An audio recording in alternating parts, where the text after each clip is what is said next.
Olá, queridos alunos, tudo bem? Quem fala é o professor Alcinelli Rebouças, professor de ciência, e vamos dar continuidade aos conteúdos da primeira etapa, ou seja, do livro 1, dando andamento com o capítulo 4. O capítulo 4 vai falar sobre a microscopia. Então vamos trabalhar os conceitos e a parte histórica relacionada à invenção ou aperfeiçoamento desse aparelho que é extremamente necessário para a ciência. Então, a história do microscópio, da microscopia óptica. Como tudo começou, né? A invenção do microscópio permitiu enxergar estruturas de tamanhos inferiores a 1/10 de milímetro. Então, imagina, você pega naquela sua régua que você tem em casa, 1 milímetro, que é uma medida realmente bem pequena, você divide aquele milímetro em 10 partes. Então, 1/10 ele vai corresponder a justamente uma medida muito minúscula. E você tem a possibilidade de enxergar essas estruturas, esses organismos, de uma forma com uma qualidade bem melhor através da utilização dos microscópios. Então, eles vieram realmente para trazer um grande avanço em relação às questões científicas. É interessante a gente frisar que antes da invenção do microscópio, os cientistas eles tinham as análises, os conhecimentos a respeito das estruturas dos organismos, basicamente o que era visto a olho nu. Então, um exemplo, ele conseguia visualizar que nós tínhamos um cachorro e um gato. Então, morfologicamente, você consegue perceber as diferenças entre eles, né? A questão as patas diferenciadas, a questão das garras, o pelo, o tamanho, características comportamentais, mas estruturas bem menores, ou seja, estruturas microscópicas, a própria fisiologia de como funciona os sistemas desses animais não era possível por não ser possível a visualização de estruturas microscópicas. Então, o advento do microscópio, ou seja, a invenção do microscópio, facilitou demais e, a partir dele, houve um crescimento enorme dentro da área dos estudos científicos. Para chegar a esse instrumento, houve ao longo de processos várias invenções e aperfeiçoamentos. Então, eles surgiram de formas mais simples e, depois do tempo, eles foram se aperfeiçoando, eles foram incrementando, análises foram feitas e alguns ajustes, possibilitando aí o desenvolvimento desse microscópio de uma forma mais complexa. Vamos falar então, nessa primeira parte do capítulo 4, vamos trabalhar em duas partes. A primeira aula vai estar voltada mais para a parte histórica. Então vamos entender um pouquinho de como esse aparelho se aperfeiçoou ao longo dessas décadas. Começando então com Sêneca, um pensador romano, que ele observou que quando se olha através de uma esfera de vidro com água, você tem um objeto ampliado. Então, uma pequena esfera com água dentro tinha uma noção semelhante ao que nós temos de uma ampliação de uma lente, né? Inclusive, lente nós estudamos já nos capítulos anteriores, falamos um pouquinho sobre o comportamento dessas imagens, quanto à questão das lentes convergentes e divergentes, algo que a gente já estudou nas aulas de revisão. Então, essa observação foi bastante interessante e proveitosa para que esses pensamentos a respeito da ampliação da imagem fossem desenvolvidos. A descobertas como essa possibilitou justamente o desenvolvimento de outros instrumentos ópticos, principalmente como a questão da lupa, né? Então, a lupa propriamente dita vai trabalhar com essa ampliação, uma única lente, você consegue visualizar esses objetos, esses organismos ou objetos, então, de uma forma mais ampliada. Isso possibilitou, então, realmente a visualização com mais detalhes e, consequentemente, os estudos mais ampliados sobre esses objetos. Nós temos aqui a imagem de Sêneca e aqui uma representação de uma lupa que hoje em dia ainda é muito utilizado, mas foi bastante utilizado na antiguidade, justamente com o intuito de ampliação. Seguindo, por volta de 1590, dois holandeses fabricantes de óculos, né, no caso o pai e filho, Zacharias Janssen e seu pai Hans Janssen, eles colocaram várias lentes em sequência dentro de um tubo de metal. Então, ele fez um sequenciamento de lentes justamente para possibilitar uma maior ampliação. E aí eu pergunto para você, meu querido aluno, se você tem uma única lente, você consegue observar uma imagem ampliada pela utilização dessa lente. Caso você sobreponha lentes, você vai ter uma ampliação da ampliação. Então, é mais ou menos esse conceito que foi verificado e utilizado nos Jensens, né, quando fizeram esse instrumento que possibilitou a ampliação de certas imagens.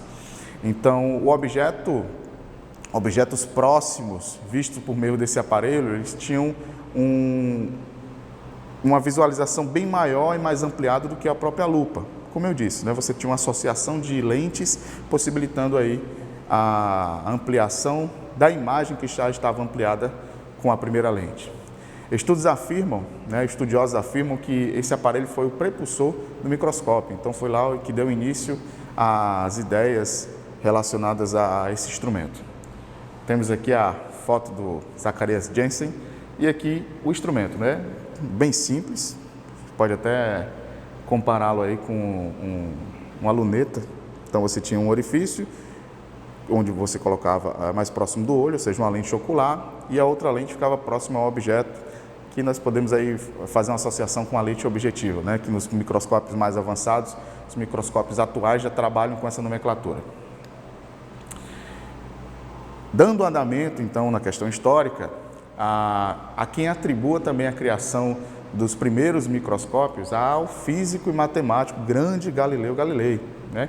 Em 1624, que ele teria projetado um instrumento com 3 lentes, posicionado dentro de um tubo metálico também. Ele utilizou mais ou menos o mesmo conceito e semelhante ao instrumento de Janssen, porém ele tinha uma capacidade de ampliação de até 30 vezes aquele objeto. Então ele possibilitou ali o estudo de várias estruturas, principalmente a questão do corpo de pequenos insetos. Então você tinha a visualização dos insetos, o que você conseguia visualizar era a olho nu. A partir da utilização desse instrumento, você já conseguiria identificar, ou seja, 30 vezes já é uma ampliação bem considerável. Pequenas estruturas, a visualização dos olhos compostos dos insetos, pequenos pelos presentes nas patas desses artrópodes. Então, essa imagem em si já contribuiu bastante para os estudos relacionados à questão científica. Temos aqui a representação de como seria esse instrumento, também um corpo metálico, ele tinha uma espécie de tripé para poder apoiar, uma lente ocular, uma lente objetiva, no qual ele colocava o objeto a ser analisado aqui embaixo. Lembrando que ele possuía 3 lentes, mas eram lentes fixas, né? Nós não tínhamos o trabalho aí de modificação dessas lentes até então.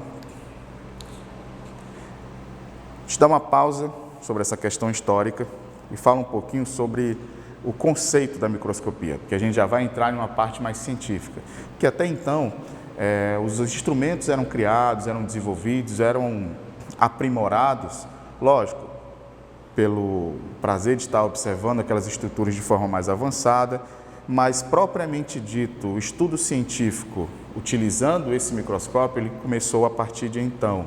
Então, a partir do momento que você começa a empregar técnicas necessárias para melhor visualização em um microscópio, nós temos então aí a questão da microscopia. E o que é a microscopia, né? Então, a definição é um conjunto de técnicas que permite que os estudos de um objeto ou organismo por meio de um microscópio. Então, não é simplesmente você pegar um pequeno micro-organismo ou você pegar uma pequena estrutura de um inseto ou algum objeto e tentar visualizar. Você tem técnicas que devem ser aplicadas, você tem a forma de preparar aquele objeto a ser analisado. Você não vai chegar simplesmente em um microscópio atual, um microscópio óptico composto, colocar o dedo lá embaixo e tentar visualizar, você não vai conseguir. Tem toda uma questão da preparação da lâmina, que a lâmina o objeto deve estar na lâmina, deve ser fatiado fininho para poder possibilitar com que a luminosidade passe por esse objeto. Consequentemente, ultrapassando as lentes, chegando até o olho do observador. Então, existe uma técnica, existem técnicas aplicadas a isso. Os pigmentos ou corantes que são colocados para possibilitar um melhor contraste e a melhor visualização do objeto. Então, tudo isso contribui e o conjunto dessas técnicas é justamente a microscopia. As primeiras obras científicas de microscopia datam do século XVII. Então, a partir do século XVII, nós temos aí algumas publicações, alguns estudos voltados propriamente dito para a microscopia. Retornando aos nossos grandes colaboradores para o avanço da ciência em relação à microscopia, nós vamos falar agora de uma pessoa que foi extremamente importante, né, que deu um passo muito grande quanto à questão de aprimorar esse equipamento. No caso, em 1665, um estudioso inglês chamado Robert Hooke, ele publicou o livro Micrografia. Inclusive, eu tenho aqui a capa da primeira edição desse livro.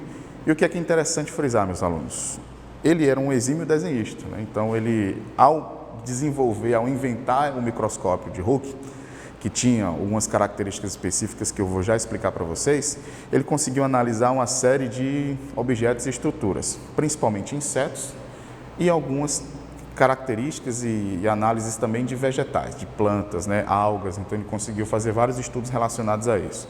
E ele, por ter esse desempenho em relação à questão do desenho, ele reproduziu as imagens obtidas e publicou esse livro. Então o livro contribuiu bastante para a comunidade científica, porque você tinha realmente alguns objetos ópticos que possibilitavam uma ampliação, mas ele realmente contribuiu colocando isso para o papel, ou seja, publicando e eternizando esse estudo dele no livro Micrografia. Quanto à questão do microscópio inventado por ele, vamos entender a diferença em relação aos demais. Ele construiu um microscópio no qual era composto por partes móveis, então nós já temos uma mobilidade justamente para ajustar a questão do foco e análise do objeto. E com uma lente de aumento também de até 30 vezes. Então, enquanto a questão da ampliação não varia muito quanto a questão que nós vimos do Galileu Galilei, que era também até 30 vezes. Porém, ele possibilitava esse ajuste por conta desse parafuso regulador. Vamos entender um pouquinho. Para ajustar o foco da imagem, o microscópio usava um parafuso que ajustava as lentes. Então, ele conseguia ajustar e, assim, dependendo da ampliação, ele ter melhor foco na visualização daquele objeto. Entre as amostras de plantas que Hooke analisou está a cortiça. Então, ele analisou a casca de uma planta, que é uma árvore que se chama sobreiro, que dá aquela casca, uma casca mais grossa, que dá a famosa cortiça. Que a cortiça é utilizada, para quem não sabe, para fabricar principalmente rolhas, né? Que é utilizado nas garrafas para poder vedar o vinho, bebidas ou qualquer outro tipo de material que vai ser armazenado nas garrafas. Então, a rolha ela é obtida da casca dessa planta do sobreiro. Ele analisou aquela casca e o que foi possível? Ao verificar aquela pequena amostra, ele identificou pequenas estruturas vazias e que ele achou bem interessante, ele denominou essas estruturas de cell, ou seja, aqui, fazendo aí a nossa tradução para o português, seria cela ou cavidade, ou seja, porque eram estruturas vazias, então cavidades ou celas. Cela, professor, não entendi. Não, a cela você pode atribuir às celas dos mosteiros, né? Antigamente os mosteiros ficavam reclusos naquelas salas, nos seus quartos, que eram chamadas de celas, ou seja, esses espaços. Então, ele atribuiu esse nome que, posteriormente, foi utilizado aí e denominado a célula, né? A unidade morfológica aí dos seres vivos. Então, esse nome veio justamente dessa observação. Por isso que foi tão importante a contribuição de Robert Hooke. Aqui nós temos uma imagem justamente da representação que foi feita por ele, das pequenas cavidades vazias, né? Mas você pode se perguntar, professor, mas se ele viu uma célula, como é que ele viu cavidades vazias? Então, na realidade, ele não viu uma célula propriamente dita, com um material intracelular, ou seja, o material que compõe a parte interna da célula. Ele viu apenas os resquícios daquela célula, ou seja, as paredes celulares de uma célula morta, né? Porque era a cortiça, a casca daquele vegetal, que já não tinha mais o material intracelular, consequentemente ele achou apenas essas cavidades vazias. Mas houve sim uma grande contribuição para isso. Nós temos aqui a representação no microscópio, onde nós temos uma lente ocular, uma lente objetiva. Aqui já tínhamos a questão da utilização da luz sendo aplicada através do objeto para melhor visualização e esse parafuso regulador, onde ele conseguia aproximar ou distanciar a lente do objeto, consequentemente gerando uma ampliação e um ajuste de foco. Então, mais uma vez, frisando, contribuição riquíssima para a ciência, a de Robert Hooke. Mas não parou por aí. Nós temos avanços, como eu disse, a ciência trabalha evoluindo, buscando sempre aprimorar os seus conhecimentos, os seus equipamentos, para maior possibilidade de estudos. Então nós temos uma contribuição também interessantíssima de Anthony van Leeuwenhoek, que apesar de não ter formação científica, ele era um observador, ele gostava muito de observar as estruturas, muito habilidoso, e ele construiu um microscópio também com uma lente, um instrumento óptico com uma lente que ele mesmo poliu, né? Então ele fez o polimento dessa lente e moldou em estrutura metálica. Então, qual a grande diferença? Ele tinha uma capacidade de ampliação de até 300 vezes. Então você tem um avanço quanto à ampliação do objeto muito grande. Consequentemente, você consegue enxergar ou observar estruturas com maior precisão. Nesse microscópio, a lente esférica de vidro é colocada em um orifício entre duas placas de metal, no quais eram presas umas à outra. Então você tinha essas duas placas presas umas à outra e uma lente esférica que ficava posicionada em uma das estruturas. E também tinha a possibilidade de um ajuste. Ele tinha um pequeno parafuso ligado a uma agulha, onde na ponta dessa agulha você colocaria o objeto a ser analisado. E através do parafuso você conseguia regular a posição do objeto a ser analisado. Vamos mostrar para vocês. Então aqui nós temos uma imagem representando esse microscópio, esse instrumento óptico, onde nós temos nessa parte onde ficava a lente esférica, aqui o parafuso regulador, o objeto a ser analisado fica disponível aqui nessa ponta, então esse ajuste é feito para melhor auxiliar a visualização. Então, queridos alunos, chegamos ao término da primeira parte do capítulo 4, onde nós vimos toda a parte histórica, a evolução do instrumento em si, ou seja, como esse instrumento ele foi avançando no decorrer do tempo, como ele foi se modificando e se aprimorando, e também os grandes cientistas ou estudiosos que foram responsáveis por esse aprimoramento. Então encerramos a primeira parte da aula agora. Daqui a pouquinho nós teremos na sequência a parte 2. Então fiquem atentos, analisem o conteúdo no livro, revisem as questões, faça a resolução dos exercícios e fica como dica essas informações, tá bom? Um grande abraço e até breve.